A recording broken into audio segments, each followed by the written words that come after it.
Hi, my name is Dominic Tamaro, and I'm the Vice Chair for Education in the Department of Medicine here at Brown. I'm based at Rhode Island Hospital, and my academic home is in the Division of General Internal Medicine. I'm a professor of medicine at Brown, and for the last 30 years, before becoming Vice Chair for Education, I served as the Internal Medicine Residency Director, based at Rhode Island Hospital for Brown's Internal Medicine Residency Program. In that role, I spent a lot of time mentoring and guiding residents as well as new faculty in navigating their own career trajectory towards success. Hi, I'm Kelly McGarry, and I am the Division Director for General Internal Medicine. I'm also Professor of Medicine at Brown. I have also, for the last couple of decades, been the Program Director for the General Internal Medicine Residency Program. I feel fortunate to be able to get to work with Dom and to help mentor our future generations. So the idea of the mentorship program came out of one of our general internal medicine retreats. We usually hold a retreat every 5 or so years, and we ask the faculty to identify topics that are really important to them, that they think could help move the division forward and even the Department of Medicine at Brown forward. So several years ago, one of the topics that was chosen was mentorship. At that time, we actually presented several ideas of what mentorship could look like as we tried to create our own program. Then Dom headed off to the Appalachian Trail, and when he returned, he so graciously said, "I will take up the cause of the mentorship program." And I'm incredibly grateful that he has really taken the opportunity and taken advantage of the many strengths that we have at Brown Medicine to try to move this idea forward, to really help the faculty move their careers forward and really create an infrastructure that I think has been incredibly needed for all of our faculty. I agree. I think one of the things that struck me is that whenever you go to a conference where they celebrate an accomplished physician or educational leader or researcher, when people ask, well, what are some of the things that really helped you to succeed? So many times the person being honored goes right back to, well, I was fortunate enough to find a really terrific mentor, and that stayed with me throughout. And the idea of helping to jumpstart that process by having a mentoring program makes us all the more certain that especially our younger faculty are going to be benefiting from a relationship with a senior faculty to help show them the way. So I think that's a very common concept throughout medicine, throughout academic medicine, and it's a thrill to be able to put something together to assure people get that benefit early on. In our division, there's 4 major components of the mentoring program. Several of them are already in place. So one is a faculty development program, and that's that's overseen by Missy McNeil, a very experienced professor of medicine who joined us from the University of Pittsburgh. And she's put together a really outstanding series of conferences on faculty development to help us learn not only skills to succeed in academic medicine, but skills as educators, organizational skills, and things like that. So those are really fundamental topics being covered. The second thing is what we're doing now, a video learn-as-you-go series, a curriculum, if you will, on concepts that young faculty, as well as senior faculty, anyone navigating academic medicine should know. And it's really not just about academic medicine. Our faculty are involved in outstanding clinical care, research, and clinical education. All of those really require skills and experience, and all of those can benefit from guidance from a senior faculty. So we have a series of videos that we're producing that will help both mentors and mentees really have a topic of discussion and get some information on their own pace to help them proceed through the academic advancement process.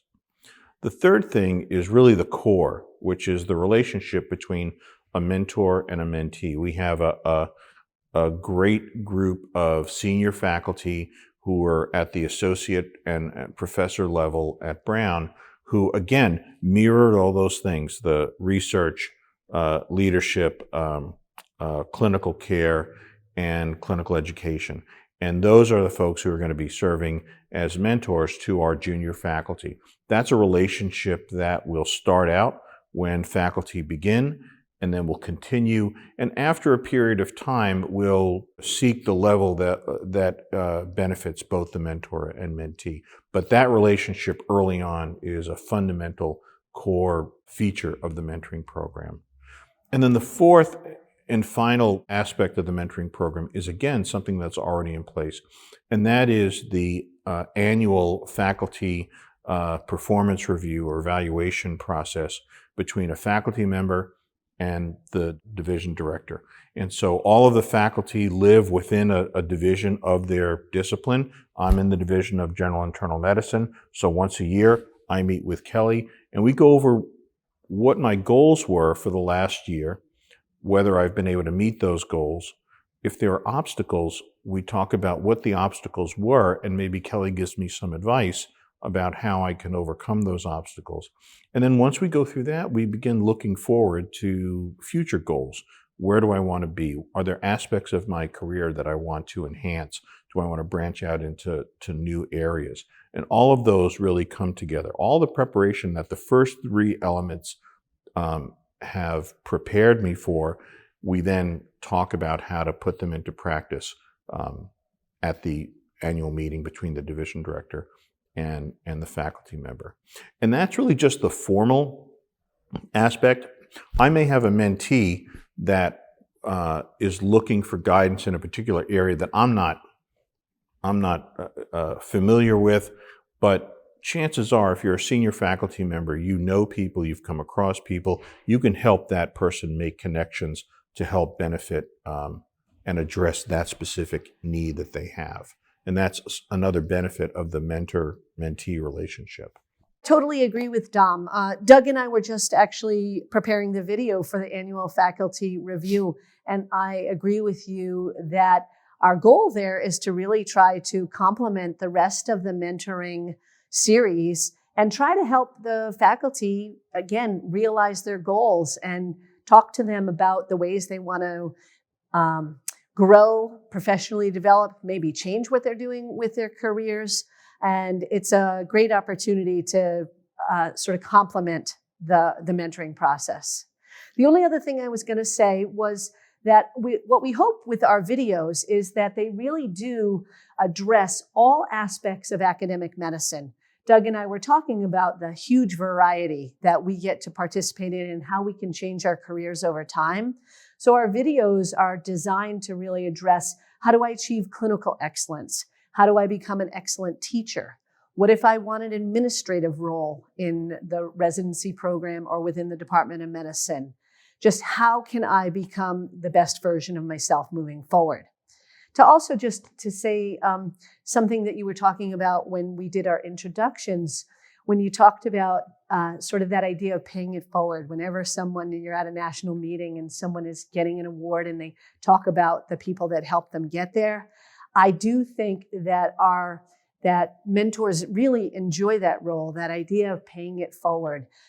I think at the end of all of our careers, it's not really about how many papers I produced, even though that may give us great joy. It's really about the connections and the relationships we form with our colleagues. Absolutely. I think that we do have a great diversity of faculty interests, and no one comes into their careers already knowing how to get from point A to point B. And so the idea of these videos is such that we're hoping to help new faculty or existing faculty prepare and get a little bit of insight into what might be in store around the next bend as they pursue particular goals. And then when they meet with their mentors, when they talk with their colleagues, they've got that basis on which to make their judgments. But again, we have a diverse group of interests amongst a diverse group of faculty, And hopefully these videos will help folks regardless of what direction they want to head into. But I agree. I think the concept of paying it forward is really at the root of mentoring. I think that oftentimes in talking to faculty that are kind of midway through their career, they've gotten to where they're at without really knowing how they got there. Most of us come out of college with a bit of a momentum: college, medical school, residency, and then career. And that momentum carries people forward, but often without the targeting that goes with really a thoughtful, mindful way of shaping your career. And I think that one of the comments and reflections that many mid-career faculty make is, I wish I'd have known that. I might have made a different decision. I've done something that, while I found it rewarding, it didn't get me closer to what I later realized was my real goal. And so by having a mentor up front, you're really able to calibrate your decisions as to how to manage your career, how to direct your career, how to direct your efforts so that they will help you get in a particular direction. And they'll also help you recognize when you feel the need to change that direction, right? That's a hard thing for many of us to do, is we get to a point and we say, this has been bringing me joy professionally, but I feel like I may need to change my career path a bit. Well, how do you do that? That's hard to do. And taking advantage of those who have progressed this path before you, I think will help people redefine themselves when that time inevitably comes up.